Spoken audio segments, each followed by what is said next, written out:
Olá, meus amigos, aqui é o professor Rodrigo Murad, eu sou defensor público do Estado de Minas Gerais, ingressei na Defensoria Pública em janeiro de 2008, então tenho aí aproximadamente 12 anos de atuação institucional.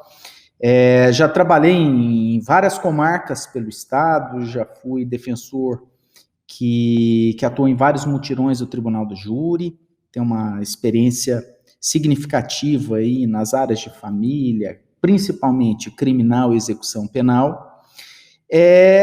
E eu vim aqui com a missão de dar algumas dicas para vocês se saírem bem na prova discursiva para o cargo de defensor público.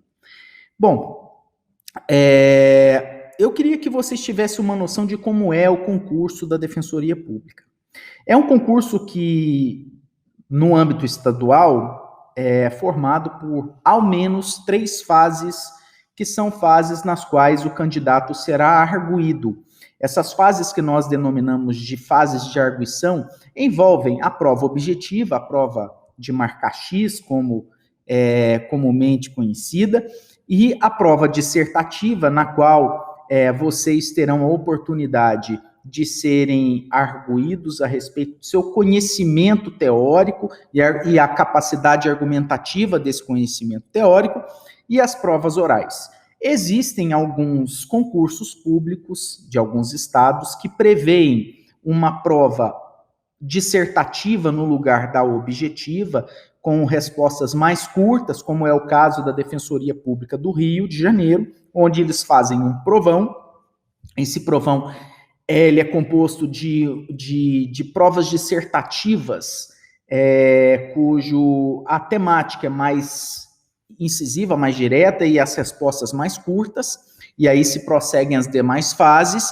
E também existem concursos onde há até uma prova de tribuna. Mas, em suma, tenham em mente que são, em regra, 3 fases básicas. A prova objetiva de marca X, a prova dissertativa, nas quais as questões são colocadas de forma que vocês, candidatos, terão tempo para expor a sua capacidade argumentativa. Nessa prova é que haverão questionamentos sobre teoria do direito civil, direito penal, direito administrativo, constitucional, tributário, processual, civil, penal e empresarial, e até previdenciário em algumas defensorias, e também as peças práticas, aquelas peças nas quais, aqueles casos onde a banca coloca para vocês um determinado caso e vocês precisam elaborar uma peça processual para cobrir aquele caso, demonstrando conhecimento prático na feitura de uma peça processual, respectivamente a esse caso. A prova discursiva é uma prova que geralmente é procedida de uma fase recursal mais ampla, porque são muitos questionamentos. Nessa prova discursiva, há a previsão, na maioria dos editais, de uma avaliação, além do conhecimento técnico, teórico, da capacidade argumentativa, do uso escorreito do vernáculo. Então, existem essas previsões na maioria, na grande maioria, se não na totalidade dos editais. Bom, como que você pode melhorar o seu desempenho na prova?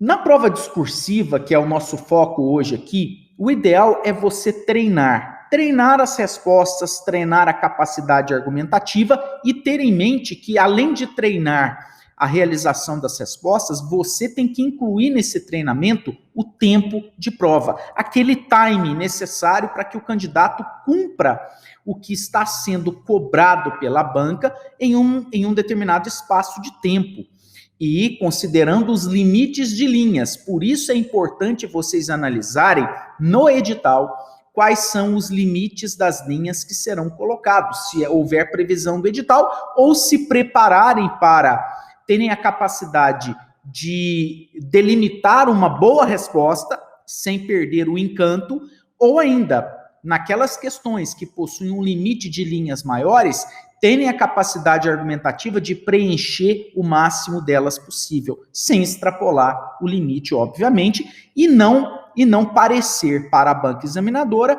que você estaria ali enrolando-a. Pois bem, agora nós vamos comentar sobre essas fases do concurso, né? Geralmente, quais são ou qual é o nível de dificuldade? Os concursos para a Defensoria Pública têm sido muito procurados, e por serem muito procurados, essa procura se dá em razão da quantidade de oferta. Vamos lá, vamos fazer um raciocínio um pouco mais específico sobre isso.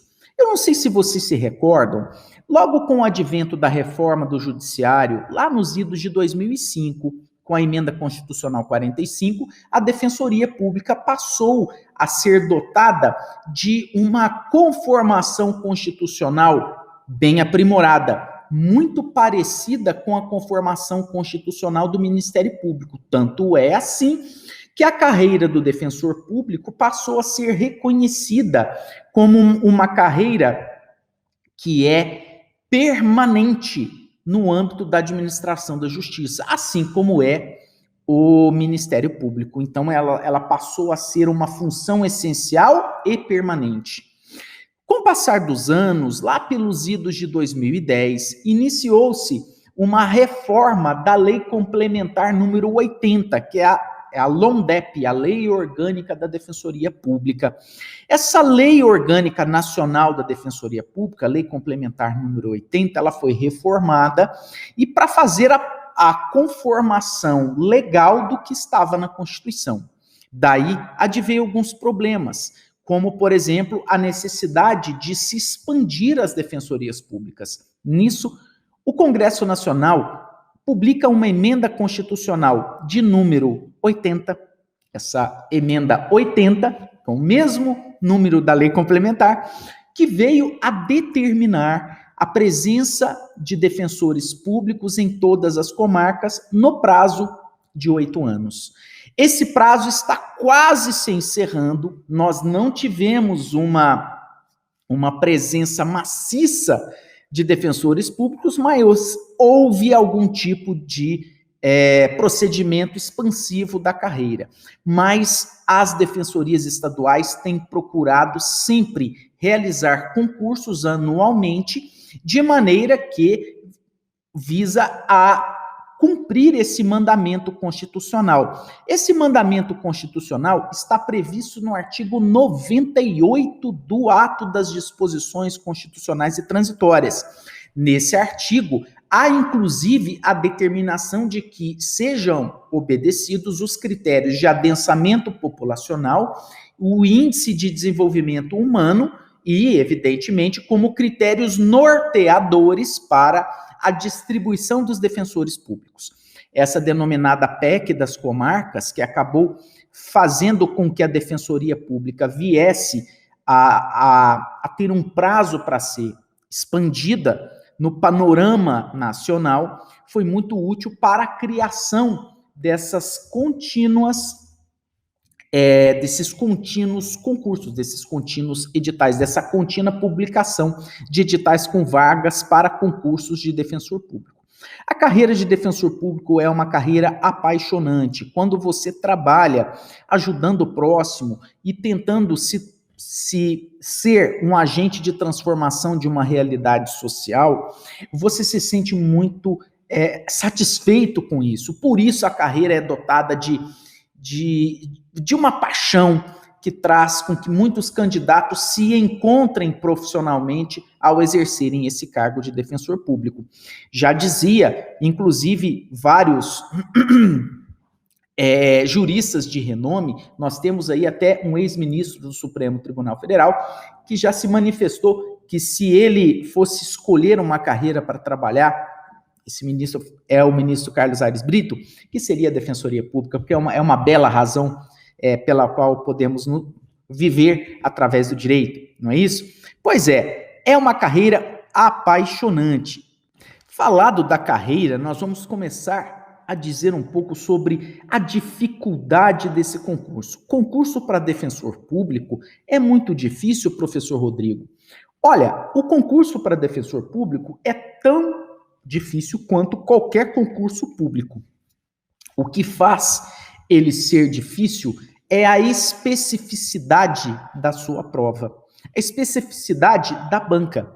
Não é um concurso como aqueles padronizados para cargos de analista, para cargos técnicos. É um concurso que demanda um conhecimento institucional, um conhecimento de atuação institucional e de posicionamento institucional. Por isso, nós podemos dizer que quem se prepara para o concurso da magistratura, para o concurso do Ministério Público, não estaria totalmente preparado para o concurso da Defensoria Pública. Por quê? Precisaria de uma orientação dirigida aos ditames institucionais, aquela conformação constitucional, aquele espírito institucional de ser o defensor público um agente político de transformação da realidade social e, por isso, necessitar o defensor público de determinados posicionamentos administrativos, institucionais, políticos, diferentes dessas outras carreiras. Daí a importância de uma boa preparação, uma preparação dirigida para o concurso, não é mesmo? Eu que fui examinador no último concurso de defensor público do Estado de Minas Gerais, em 2014, o penúltimo na realidade, eu pude ver muito bem qual é o direcionamento que a empresa que foi contratada para realizar a prova queria de nós examinadores e o perfil institucional que a Defensoria Pública queria para composição de seus quadros. Então, eu posso dizer, com conhecimento de causa, que existe uma necessidade de se dirigir o estudo do candidato, né, para que cumpra essas exigências da carreira. Essa prova discursiva, como ela é realizada? Geralmente, pessoal, o candidato aprovado na prova objetiva, aquela prova de marca X, aquela prova de múltipla escolha, ele, se aprovado com a nota de corte dentro do número de vagas previstos para a ascendência à segunda etapa, realizará durante uma média de 2 ou 3 dias as denominadas provas dissertativas, provas nas quais o candidato será arguido, em média, sobre direito constitucional e administrativo, uma prova dissertativa contendo 2 ou 3 questões dissertativas dessas matérias e uma peça processual, direito civil e processual civil, onde haverão de 2 ou 3 questões dissertativas mais uma peça processual, e direito processual penal e direito penal, às vezes com criminologia, a depender do estado, da defensoria estadual a qual o candidato está inscrito. Nessa prova também haverão de 2 ou 3 questões dissertativas, mais uma questão prática, uma peça prática. Pois é, essa prova costuma ser um pouco mais dirigida, um pouco mais complicada, porque demanda que o candidato tenha um conhecimento prático e tenha uma capacidade argumentativa sobre determinados temas caros à instituição, caros segundo o entendimento da banca. Nessa prova, você terá um tempo para a leitura da prova, um número de linhas máximo para responder aos questionamentos, e essa prova costuma ser muito específica e subtrair do candidato muita atenção, muita preparação no seu estudo. Por isso eu costumo dizer que quando você se prepara para essa prova dissertativa, é necessário que você, além de um conhecimento geral do direito, você possua um conhecimento de atuação do defensor público e de colocação em prática desse direito. Não basta ter um conhecimento teórico vasto, você também precisa saber manejar isso na justiça. Tanto é assim que são cobrados dos candidatos peças processuais. Mas eu digo para vocês, para aqueles que se preparam através de uns cursinhos como o nosso aqui, nas práticas processuais, vocês não vão encontrar grandes dificuldades. Por quê? Os cursinhos, como o nosso cursinho CERS, dirige o candidato a aquelas peças que são mais comuns, que são costumeiramente cobradas. Existem casos próprios do defensor público, como, por exemplo, a tutela da saúde, um direito constitucional assegurado a todos, lá artigo 196 da Constituição, somado ao direito fundamental previsto no artigo 5º, que é o direito à saúde, e a tutela jurídica relacionada à saúde. O defensor público costuma manejar ações ordinárias, mandados de segurança, e os casos são muito parecidos. Daí que o cursinho vai trazer para vocês os casos mais comuns, aqueles casos que estão com ênfase na jurisprudência e estão em voga na atuação institucional, fazendo com que o candidato percorra aquele caso, saiba transfigurar aquele caso previsto hipoteticamente e transformá-lo em uma tese processual, em uma peça processual, e o cursinho, o CERS, vai te dar o direcionamento específico para a formação dessa peça processual, quais seriam os tópicos obrigatórios dessa peça processual, assim como as teses, a causa de pedir e o pedido determinado para esse caso. Por isso é importante você fazer um cursinho para a segunda etapa, não é? O estudo para essa segunda etapa é um pouco diferente da etapa anterior, né? Da prova objetiva. Nesse estudo para a segunda etapa, você precisa conhecer mais teoria, mais jurisprudência e mais, você precisa ter conhecimento das teses institucionais que são praticadas pela carreira de defensor público e principalmente naquele estado que você está prestando. Por isso é importante conhecer das orientações institucionais da carreira.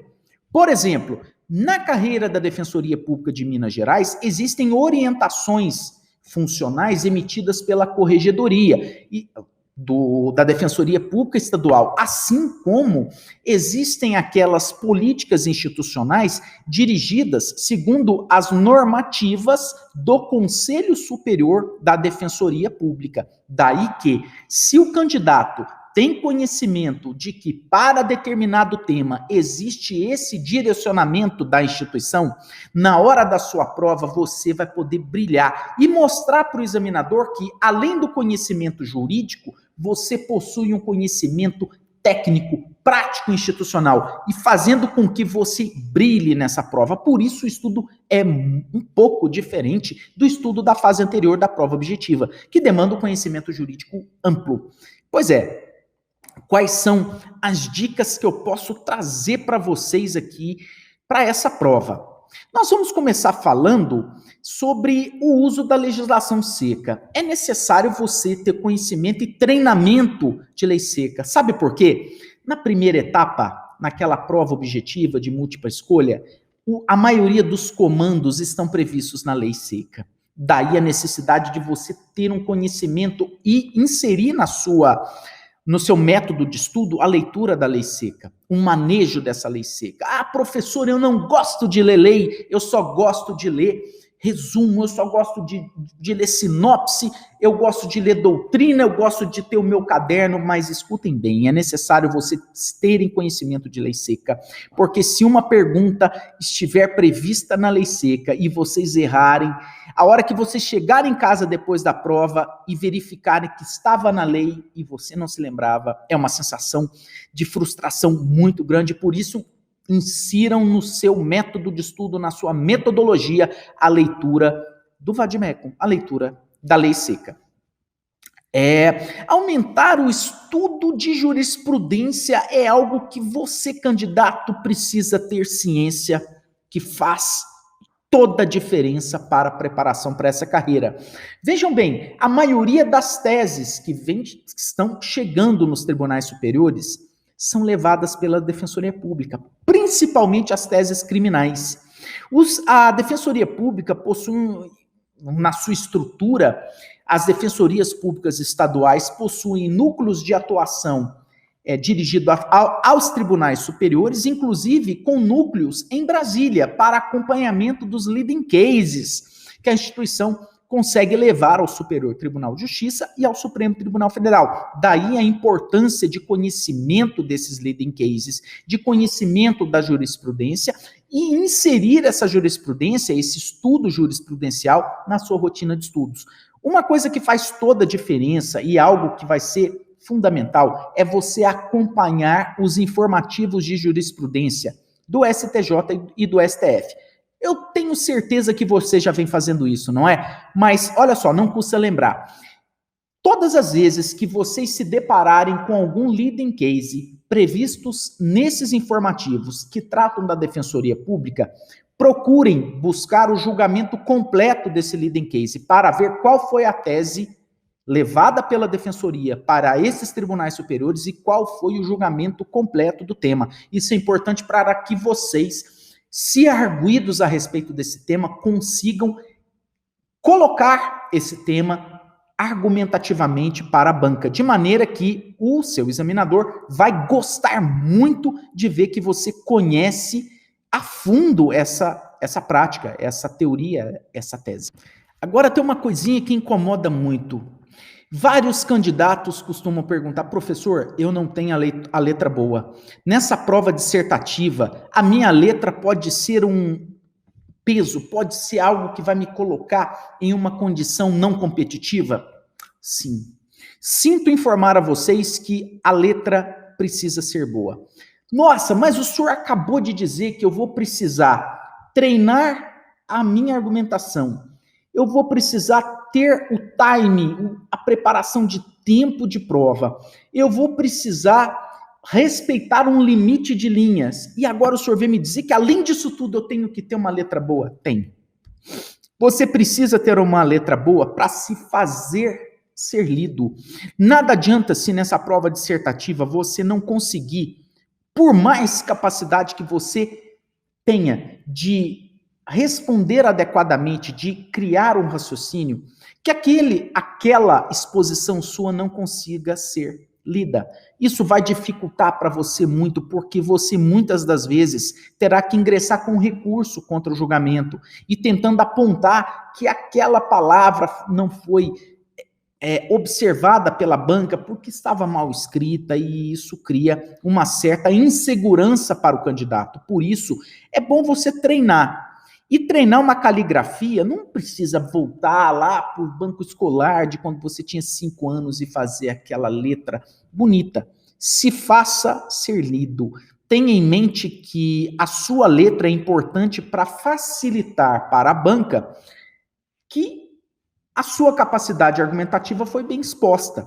E facilitando a leitura, o prazer do examinador de conhecer o seu conhecimento que foi colocado em prática se torna melhor. Isso facilita para ele e facilita, consequentemente, para você obter os pontos que você mereça. Olha só, muitas vezes o candidato se pergunta: e se eu não souber a resposta? O que eu devo fazer? Eu tenho como minimizar esse dano? Vejam bem, nessa prova dissertativa você não tem como consultar a doutrina, você pode consultar a lei seca, o vade-mecum, e às vezes alguma súmula, mas vejam bem, as súmulas vinculantes. O que eu posso dizer para vocês é que quando você não souber a resposta, sempre haverá algo que você terá como fundamento específico lá no direito constitucional para começar o raciocínio. Imaginemos o seguinte: a banca pede para você falar sobre os direitos humanos, a evolução dos direitos humanos, e você se esquece sobre isso. O que você pode fazer? Você consegue extrair do artigo 5º, dos direitos fundamentais, algo que possa se relacionar com o tema de evolução dos direitos humanos. Aqui eu coloquei essa questão como um exemplo simples, só para facilitar para vocês. Muito embora a sua resposta não seja a correta, a banca poderá considerar algo a respeito. Um outro ponto, por exemplo, seria a banca perguntar sobre o procedimento do tribunal do júri e te der um branco, ou você não souber a resposta mesmo. O que você faz? Busque as penas proibidas, busque as limitações constitucionais, a conformação do tribunal do júri, lá no artigo 5º da Constituição. Fale sobre o julgamento segundo um tribunal do júri, fale sobre quais são as competências desse tribunal do júri, quais são as possibilidades, o que é soberania dos vereditos, o que é plenitude de defesa e qual é a diferença de plenitude de defesa para ampla defesa. Fale sobre as limitações comunicativas dos jurados que são decorrentes da soberania dos vereditos em concomitância com o sigilo das votações. Tudo isso está no artigo 5º da Constituição e vocês conseguirão colocar ao menos esse conhecimento da prova. Muito embora vocês não consigam expressar todas as fases e liames daquele procedimento do júri, vocês demonstrarão para a banca um conhecimento sobre o básico a respeito do tema. Isso fará com que o examinador se veja obrigado a valorar aquilo que você colocou, mas jamais deixe a resposta incompleta, em branco, sem ao menos tentar, de maneira que o dano à sua prova será minorado. Entenderam bem o exemplo? É mais ou menos isso. Bom, eu quero aqui dizer para vocês que é um grande prazer estar falando sobre a preparação para as provas da Defensoria Pública, em específico para essa segunda etapa, e eu quero sugerir o nosso curso aqui do SERS, um curso preparatório para a carreira de defensor público, onde eu e mais uma equipe de excelentes professores estaremos preparando você para se sair bem nessa prova, seja colocando em prática a sua capacidade argumentativa, aquele conhecimento absorvido durante tanto tempo de estudo, como direcionando a sua capacidade argumentativa para responder adequadamente aos questionamentos sob o ponto de vista institucionais. O nosso curso aqui, preparatório de prática para a Defensoria Pública, terá como foco a sua preparação ideal para uma prova prática, específica e delimitada sob o aspecto da atuação do defensor público e das diretrizes institucionais que estão por detrás dessa atuação. Eu queria dizer para vocês que estamos aqui no curso SERS, basta vocês procurarem aí o curso de prática para a carreira da Defensoria Pública, os links estão aqui na descrição, e eu queria convidar o aluno para curtir esse vídeo e se inscrever no nosso canal. Estamos aqui com vocês, eu sou o professor Rodrigo Murad, defensor público do Estado de Minas Gerais, professor aqui do SERS, e vou com vocês até o fim. Um abraço, valeu!